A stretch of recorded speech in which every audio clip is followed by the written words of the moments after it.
At the reading of my late husband's will, I expected to inherit the fortune we had built together.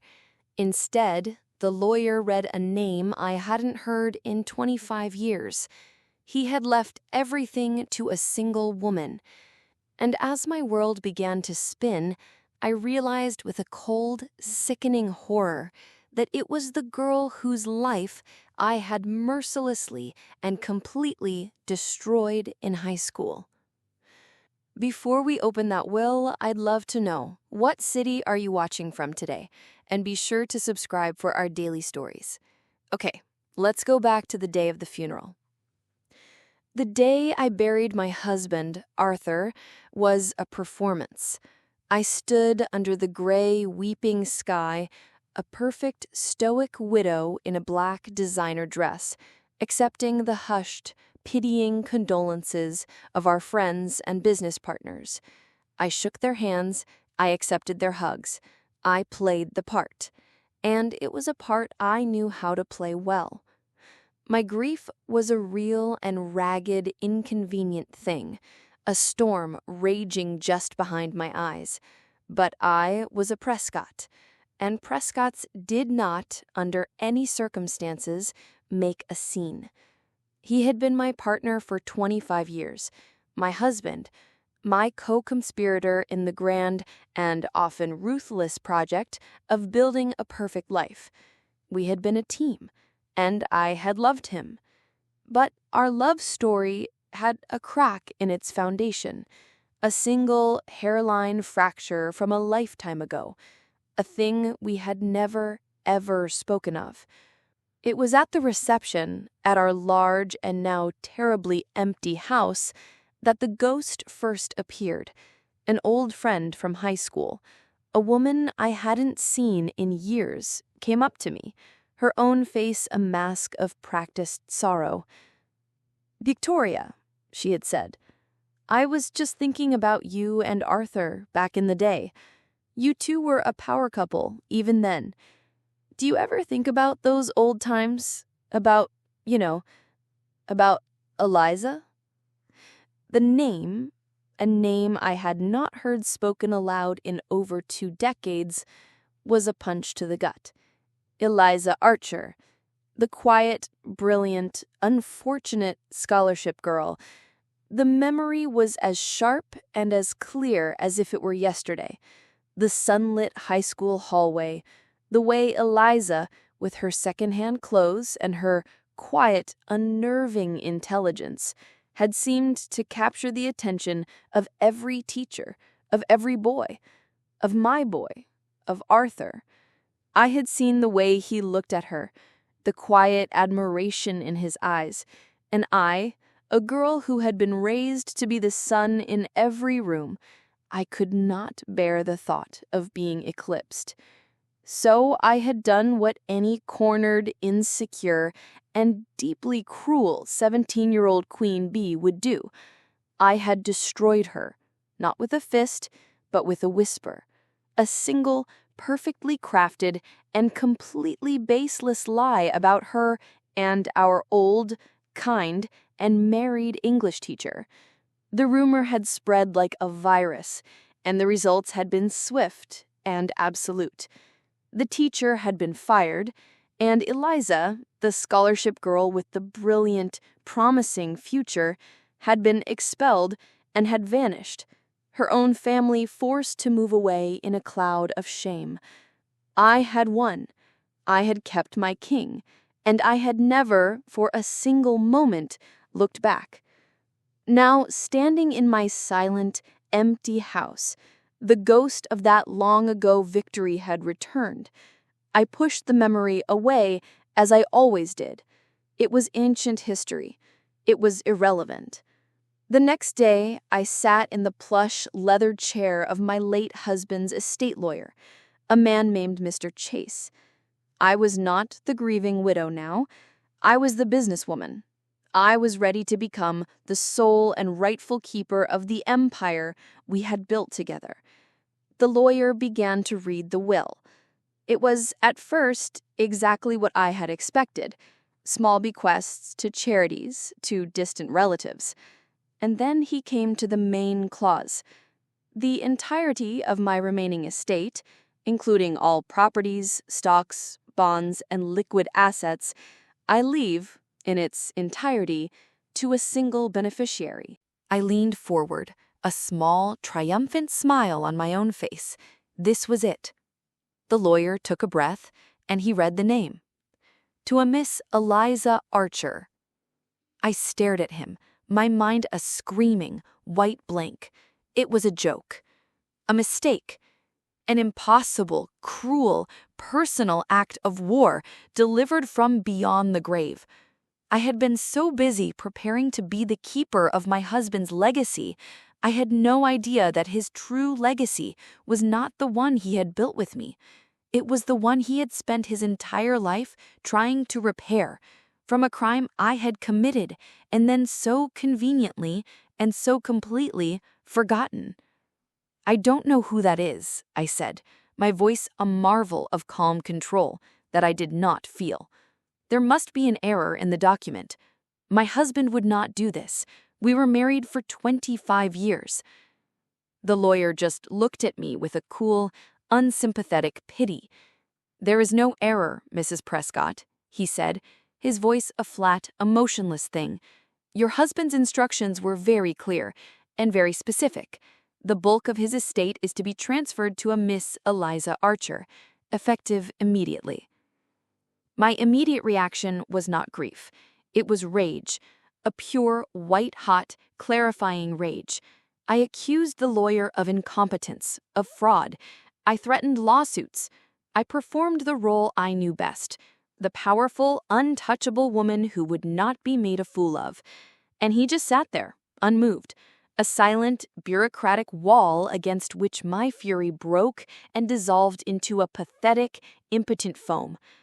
I stormed out of that office and went home, to our house, our beautiful, grand, and now terribly empty mansion. The silence in the house was a living thing, a testament to the new and profound, unsettling questions that were now screaming in my own mind. Who was she? Eliza Archer. A mistress? A secret child? The possibilities were a gallery of horrors, each one a new and more vicious betrayal. I did not weep. I did not mourn. I went to war. I spent the next 2 days in a state of frantic, obsessive personal investigation. I tore through my husband, Arthur's, private study, a room I had always respected as his sanctuary, but that now felt like the scene of a crime. I opened every file. I read every document. I was a detective, hunting for a clue, for a single stray breadcrumb of the secret life he had so clearly and so expertly hidden from me. I found nothing. His files were immaculate. His correspondence was professional. His life, on paper, was an open book, a book that was, I now knew, a work of fiction. The truth, when I found it, was not on paper. It was digital. It was on his private, encrypted laptop, a device I had never been able to access, but in my grief and in my fury, I had found the password, a simple and now ironic word, Victoria. My own name had been the key to unlocking his greatest betrayal. I spent hours sifting through his digital life, through years of emails, of documents, and then I found it, a single, password-protected folder simply labeled E.A., Eliza Archer. My heart a frantic, hammering drum in my chest, I tried to open it. It was locked. I tried every password I could think of. Our anniversary, his birthday, the name of his first dog. Nothing. And then a memory, a ghost from a long, long time ago. High school. The name of the English teacher. The man whose career I had so casually and so happily destroyed to get what I wanted. I typed in his name. The folder opened, and the full and devastating scope of my husband's secret life was laid bare. It was not a collection of love letters. It was not a series of passionate emails to a secret mistress. It was a spreadsheet, a cold, methodical, damning financial ledger. It detailed a series of quiet, anonymous, and monthly payments, stretching back for over 20 years, payments to a private trust fund. The name of the trust was the Archer Education and Business Grant. The recipient? Eliza Archer. I stared at the numbers on the screen, a 25-year history of my husband's secret, personal guilt paid out in quiet, methodical, and relentless monthly installments. He had not just given her his money in his death, he had been giving it to her, a small piece of his soul at a time, for our entire and now completely and totally fraudulent marriage. The betrayal was not in his will, it was in his life. He had spent his life with me, but he had spent his fortune and his conscience on her, on the ghost of a girl whose life I had ruined a lifetime ago. I had to find her. I had to see her. I had to know what kind of a woman, what kind of a ghost, had commanded that much of my husband's heart and his fortune for all these years.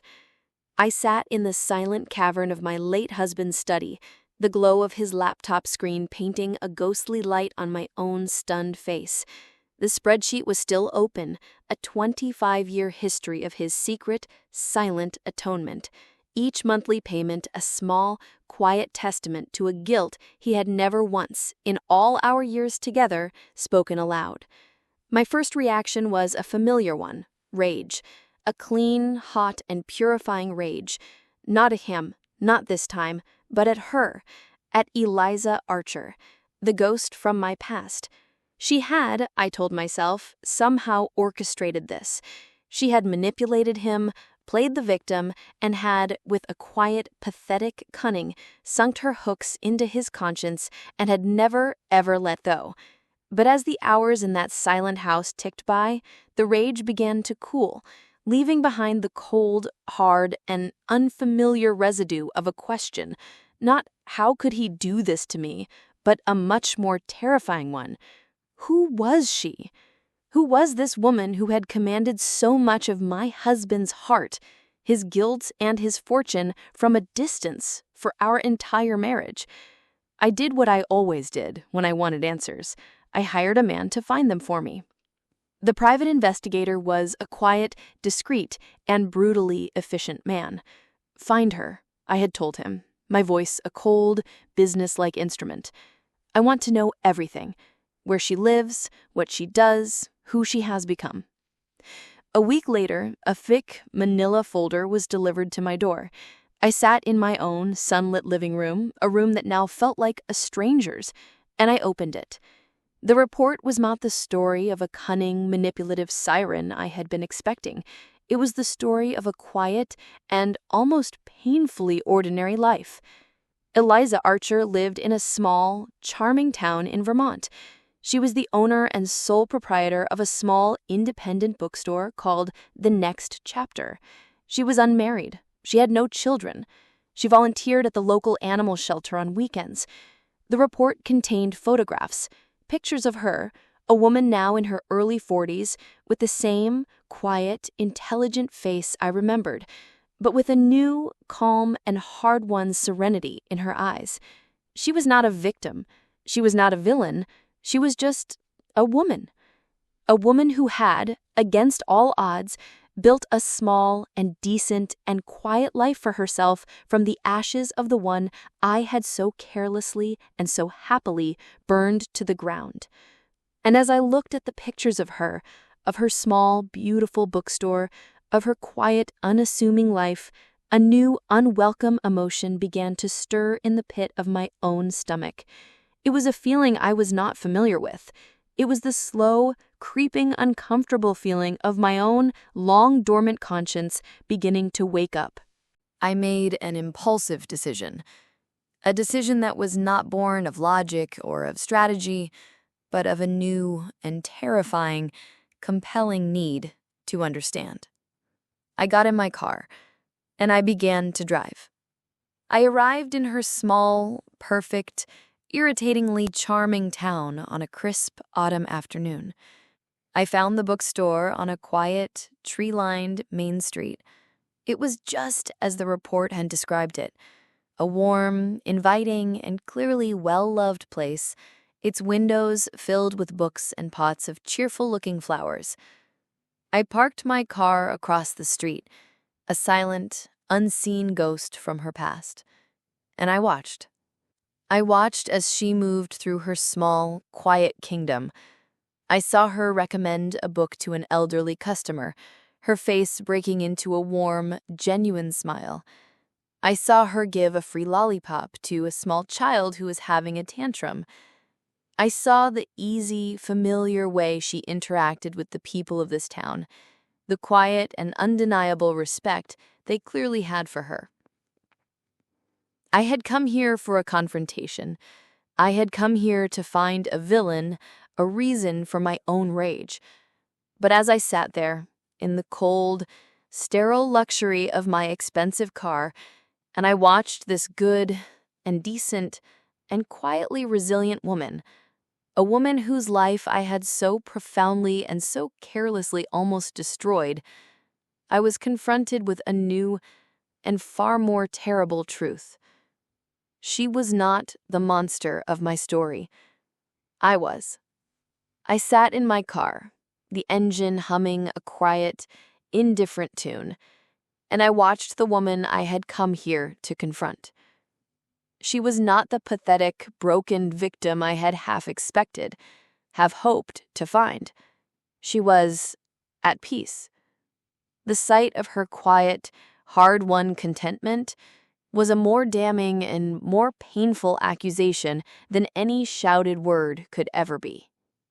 I had come here for a confrontation, ready for a fight, for a release of my own confused and misplaced rage. But as I watched her, I realized with a new and terrifying clarity that the person I needed to confront was not her at all. It was myself. It took me a full 10 minutes to find the courage to get out of the car. My legs felt heavy. My designer suit, a ridiculous, theatrical costume to the raw and very real scene I was about to walk into. I crossed the quiet, charming main street of her small town. My heart a frantic, hammering drum against my ribs. I pushed open the door to her bookstore, a small, cheerful bell announcing my arrival. The air inside was warm, and it smelled of old paper and cinnamon, and a quiet, gentle peace I had not felt in years. Eliza was standing behind the counter, her back to me, talking quietly with an elderly customer. I just stood there, by the door, an awkward, out-of-place ghost from a past she had clearly survived. When she finished with her customer, she turned, a polite, customer service smile on her face. "Can I help you find something?"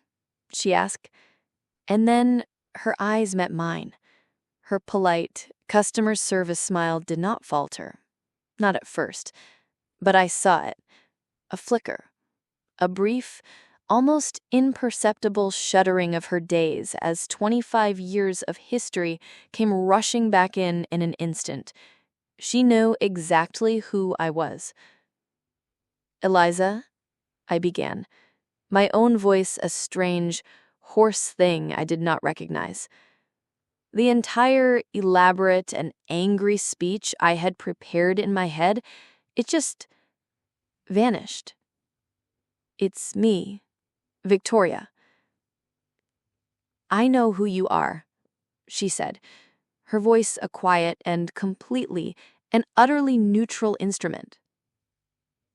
There was no anger, no fear, nothing. And that nothing was the most devastating reaction of all. It meant that I, the woman who had once held so much power over her, the woman who had haunted her past, was now to her completely and totally irrelevant. I stammered, my own carefully constructed composure beginning to crumble. "I was in the area. I needed to talk to you." She just looked at me for a long, silent moment. "All right," she said finally.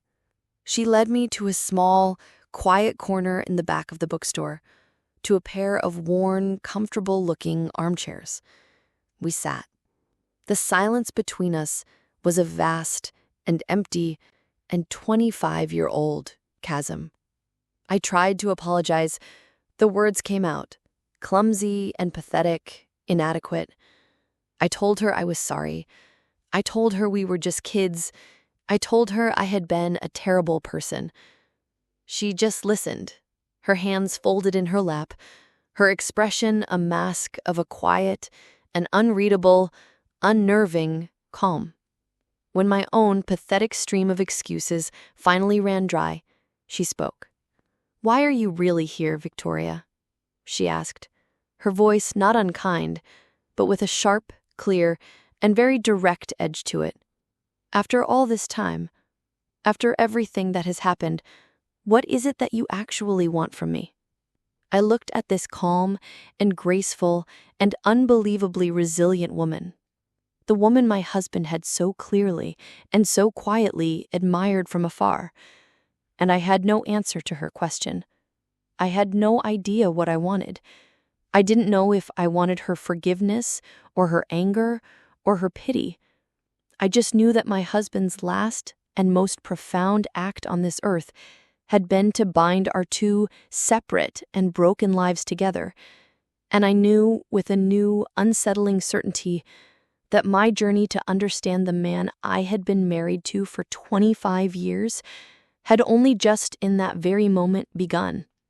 The rage that had propelled me on this journey, the indignant fury of a wronged wife, now felt like a cheap and very foolish costume. It had dissolved the moment I had seen her, the moment I had witnessed the quiet and unshakable peace of a life well lived, a life that had been built not on the ashes of her past, but in spite of them. "I don't know," I finally whispered, the words a raw and honest admission that was a stranger to my own tongue. I think I came here to hate you, to find a reason for what my husband did, and I have just discovered," I said, my voice breaking, "that I can't." Eliza just looked at me, her expression not of triumph, not of pity, but of a quiet and weary grace. "I don't hate you, Victoria," she said, and hearing my own name on her lips was a strange and surreal thing. I did, for a very long time. But hate is a heavy thing to carry. I decided to put it down years ago. She then stood up and walked behind the counter of her small shop. She returned with a single, thick, cream-colored envelope. My heart gave a sudden, painful lurch. It was my husband's letter. "He sent this to me about a month before he passed," she explained, her voice a quiet, gentle thing. "He sent this to me through his lawyer. He told me about the will. He told me what he was planning to do, and he asked me to do one final and very strange thing for him. He held the envelope out to me. He instructed me to give this to you, but only if, and only if you came to find me on your own. He had a great deal of faith in you, it seems. He believed that the woman he loved was still in there somewhere." I took the letter from her, my own hands trembling. It was not sealed. I opened it, and I read the last and most important words my husband would ever say to me. "My dearest, dearest Victoria," his familiar, elegant script began. "If you are reading this, it means you have done the hardest thing in the world. It means you have found your way to Eliza, and I am so, so proud of you. I have loved you with my entire and very flawed heart every single day for the last 25 years. I know you are angry, and I know you feel that I have betrayed you, but I need you to understand, my entire life, our entire life together, has had a ghost in the room. The ghost of what you did to this good woman, and the ghost of my own terrible and lifelong cowardice for standing by and letting it happen. The fortune we built together, my love, it is always in my own heart felt like it was built on a foundation of a life you had ruined. I could not leave you that fortune. It would have been a poison. It would have allowed you to continue living in a world without consequences. And I love you too much for that. I have left you the house, our home, and enough to live a comfortable and elegant life. But the rest is not a punishment. It is a rebalancing of the scales. It is a chance for our family, for the memory of me, to finally and truly be at peace. Go and talk to her, my love. Really talk to her. She is a remarkable and forgiving woman, and I believe, with all my heart, that the two of you, the two most important women in my life, have the power to heal a wound that I was never brave enough to face. This is my last and my greatest gift to you both, the gift of a second chance. I finished the letter, and the tears I had refused to shed at my own husband's funeral, the tears I had held back with a stoic, iron will, now came in a hot and cleansing and cathartic flood. I was not crying for the loss of my money. I was crying for the loss of the years, for the husband whose quiet, secret pain I had never seen, and for the woman I could have been if I had just for one moment chosen to be kind. I looked up at Eliza, at the quiet, graceful woman who I had wronged so badly and whose life had been so inextricably and so secretly intertwined with my own. "He was a good man," I whispered, the words a raw and honest, inadequate truth. She just nodded, a small, sad and beautiful smile on her face. "Yes," she said. "He was." I sat there in that quiet, beautiful bookstore, my late husband's final, loving words, a warm and healing balm on my own wounded soul. The anger was gone. The jealousy was gone. All that was left was the truth, a difficult and ugly, and ultimately a strange and beautiful truth. The journey to get here had been about a will, about a fortune, about my own bruised and selfish pride. But the journey that was about to begin, it was about something else entirely. It was about forgiveness. "I am so sorry, Eliza," I whispered, the words a raw and honest thing. "There is no excuse for what I did to you. I was a child, but that is not an excuse. I was cruel and I was a coward, and I have been a coward ever since." She just looked at me, her own expression one of a quiet and weary and very old sadness. "I know," she said softly. "It took me a long time to understand that hurt people hurt people. I forgave you years ago, Victoria. Not for you, but for me. I couldn't carry the weight of that anger anymore." Her grace, her quiet and unshakable dignity was a more profound and more humbling thing than any shouted accusation could have ever been. We sat in that quiet bookstore for hours. Two middle-aged women, strangers, and yet inextricably linked. And we talked, for the very first time. I listened, really listened, as she told me the story of her life, of the years of struggle, of the quiet, hard-won peace she had finally managed to build for herself. We talked about the will, about the money. "I don't want it," she said, her voice a simple, honest statement of fact. "It doesn't feel right. It was his money, your money." "No," I said, a new and unfamiliar, clarifying thought beginning to form in my own mind. "It was his guilt, and it was my shame, and it is not a thing that can be spent on houses or cars or fancy parties." I looked at her, a new and fragile and hopeful idea beginning to bloom in the ashes of my old life. "But maybe," I said, my voice a quiet, uncertain whisper, "it can be used to build something good, something he would have been proud of, something we could, perhaps, build together." The story ends not with a dramatic courtroom battle, but with a quiet and deeply satisfying beginning. It is a year later. I am standing on the stage of a university auditorium, a place I have not been in 25 years. I am not the woman I was. My expensive designer suits have been replaced by a simpler and far more comfortable attire. My life is no longer a performance. It is a purpose. Beside me on the stage is Eliza. She is not my enemy. She is not my victim. She is my partner.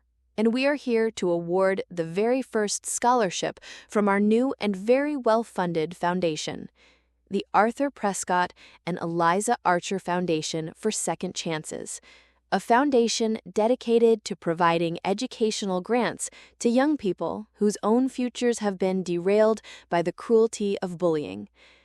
We are not best friends. The wounds of the past are too old, too deep to ever completely disappear. But we are a team.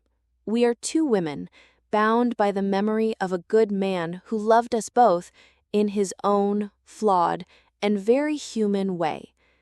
My husband's final, beautiful, wise will had not been an act of revenge. It had been an act of profound and life-altering love. He had not just given his money away. He had given me a path to my own redemption, a chance to heal a wound I had created, a chance to become the woman he had always, I now knew, believed I could be. I had lost a fortune, but I had, in the end, finally and completely, found my own long-forgotten character. An absolutely beautiful and mature story about the long, difficult path to forgiveness and redemption. What a powerful and unexpected final act from a loving husband. What do you think of Arthur's will? Was it an act of revenge or an act of love? Let us know in the comments below.